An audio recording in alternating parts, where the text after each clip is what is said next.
Kerala legal metrology വകുപ്പിന്റെ LMS portal വഴി auto fare meter പുനഃപരിശോധനയ്ക്ക് സമർപ്പിക്കുന്നത് എങ്ങനെയെന്ന് നോക്കാം.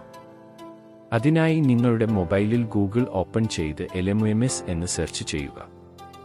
ആദ്യം വരുന്ന ലിങ്കിൽ പ്രവേശിച്ച ശേഷം വെരിഫിക്കേഷൻ ലോഗിൻ തിരഞ്ഞെടുക്കുക. തുടർന്ന് ഗസ്റ്റ് ലോഗിൻ തിരഞ്ഞെടുത്ത് നിങ്ങളുടെ മൊബൈൽ നമ്പറും ക്യാപ്ചയും നൽകി OTP ജനറേറ്റ് ചെയ്യുക. ശേഷം നിങ്ങൾക്ക് ലഭിച്ച OTP ഉപയോഗിച്ച് ലോഗിൻ ചെയ്യുമ്പോൾ വരുന്ന സ്ക്രീനിൽ പബ്ലിക് യൂസർ സെലക്ട് ചെയ്യുക. ഇപ്പോൾ കാണുന്ന സ്ക്രീനിൽ ഇടതുവശത്ത് മുകളിലായി കാണുന്ന ലൈൻസ് ക്ലിക്ക് ചെയ്യുമ്പോൾ വരുന്ന ഓപ്ഷൻസിൽ യൂസർ രജിസ്ട്രേഷനിൽ ഓട്ടോ ഓർ ടാക്സി സെലക്ട് ചെയ്യുക. ശേഷം വെഹിക്കിൾ ടൈപ്പ് ഓട്ടോറിക്ഷ എന്ന് തിരഞ്ഞെടുക്കുക. തുടർന്ന് വാഹനത്തിന്റെ രജിസ്ട്രേഷൻ നമ്പർ, ഉടമയുടെ പേര്, പൂർണ്ണമായ മേൽവിലാസം എന്നീ വിവരങ്ങൾ നൽകുക. നിങ്ങളുടെ വാഹനത്തിന്റെ പെർമിറ്റിൽ നൽകിയിരിക്കുന്ന ഹാർട്ടിംഗ് പ്ലേസ് ഏത് ജില്ല, ലോക്കൽ ബോഡി എന്നിവയിലാണ് ഉൾപ്പെടുന്നതെന്ന് തിരഞ്ഞെടുത്ത ശേഷം വാഹന ഉടമയുടെ മൊബൈൽ നമ്പർ തെറ്റാതെ നൽകി ന്യൂ യൂസർ സെലക്ട് ചെയ്ത് സബ്മിറ്റ് ചെയ്യുക.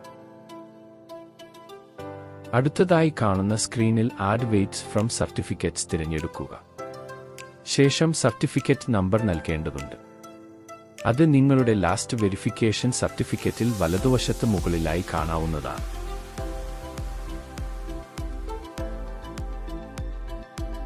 തുടർന്ന് ലാസ്റ്റ് വെരിഫിക്കേഷൻ സർട്ടിഫിക്കറ്റിൽ ഇടതുവശത്ത് താഴെയായി നൽകിയിരിക്കുന്ന ലാസ്റ്റ് വെരിഫിക്കേഷൻ ഡേറ്റും തെറ്റാതെ എൻ്റർ ചെയ്തു നൽകുക.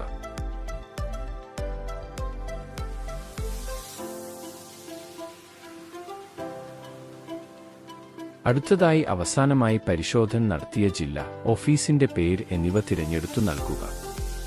ശേഷം വെയ്റ്റ് ഓർ മെഷർ എന്ന സ്ഥാനത്ത് ലീനിയർ മെഷറിംഗ് ഇൻസ്ട്രുമെന്റ് തിരഞ്ഞെടുക്കുക. കാറ്റഗറി എന്ന സ്ഥാനത്ത് ടാക്സി മീറ്റർ ഡിജിറ്റൽ എന്നും സെലക്ട് ചെയ്യുക. തുടർന്ന് നിങ്ങളുടെ ഓട്ടോ ഫെയർ മീറ്ററിന്റെ മേക്ക്, സീരിയൽ നമ്പർ എന്നിവ നിങ്ങളുടെ ലാസ്റ്റ് വെരിഫിക്കേഷൻ സർട്ടിഫിക്കറ്റ് പ്രകാരം തെറ്റാതെ എൻ്റർ ചെയ്തു നൽകുക. അതിനുശേഷം സേവ് ടു ഡ്രാഫ്റ്റ് എന്ന ബട്ടണും ഫിനിഷ് ആൻഡ് സേവ് ആൾ എന്ന ബട്ടണും ക്ലിക്ക് ചെയ്ത് സേവ് ചെയ്യുക.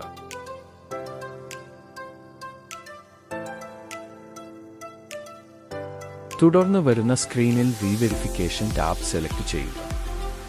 മോഡ് ഓഫ് വെരിഫിക്കേഷൻ ക്യാമ്പ് എന്ന് കൊടുക്കുക. ചൂസ് സർട്ടിഫിക്കറ്റ്സ് എന്നതിൽ ടിക്ക് ചെയ്ത് proceed to next page click ചെയ്യുക. ശേഷം വരുന്ന സ്ക്രീനിലും ചെക്ക് ബോക്സ് ടിക്ക് ചെയ്ത ശേഷം പ്രൊസീഡ് ടു പേയ്മെന്റ് തിരഞ്ഞെടുക്കുക. തുടർന്ന് ഓൺലൈൻ പേയ്മെന്റ് സെലക്ട് ചെയ്ത് ആപ്ലിക്കേഷൻ സബ്മിറ്റ് ചെയ്യുക. ഫീസ് കൃത്യമാണെന്ന് ഉറപ്പുവരുത്തി പ്രൊസീഡ് പേയ്മെന്റ് സെലക്ട് ചെയ്യുക. തുടർന്ന് നിങ്ങളുടെ UPI ആപ്പ് വഴി ഫീസ് ഒടുക്കാവുന്നതാണ്.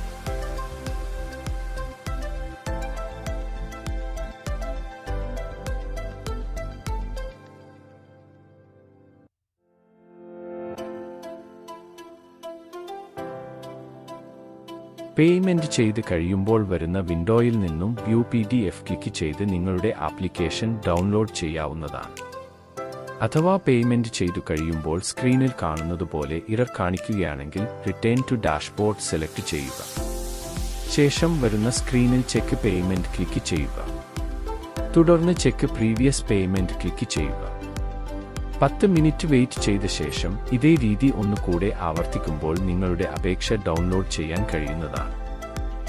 ഇപ്പോൾ ലഭിച്ച അപേക്ഷയുടെ print out, last verification certificate, മറ്റ് അനുബന്ധ രേഖകൾ സഹിതം ക്യാമ്പ് അനുവദിച്ച തീയതിയിൽ പുനഃപരിശോധനയ്ക്കായി ലീഗൽ മെട്രോളജി ഓഫീസിൽ ഹാജരാകാവുന്നതാണ്.